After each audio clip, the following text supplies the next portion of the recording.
Good afternoon, dear students. This time I wish to talk about the Commonwealth. How did it begin? Cromwell dissolved the Long Parliament. Do you remember that we talked about it already? On the 20th of April 1653. Apparent unconscious that the iron that Charles I had gone down the spot before him in 1629, Oliver Cromwell decided to dispense with the services of Parliament altogether. So the dispute between Parliament and the King was brutally resolved. The Long Parliament called by Charles I in 1640 had been reduced by Pride's Purge of December 1648. So Pride's Purge. What remained was jokingly called the Long Parliament, and this was itself divided. While the aristocracy had been ousted, along with the king, these members who remained still belonged to the gentry and had the interests at heart. With a balance to strike between upholding tolerance and maintaining social order, the rampers opted for safety-first conservatism.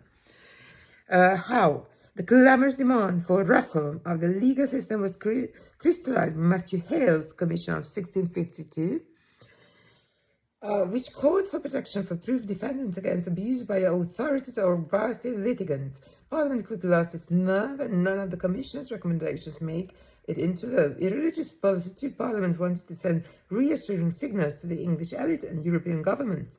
The Church of England remained the established religion, though the Act of Uniformity of 1559 was repealed.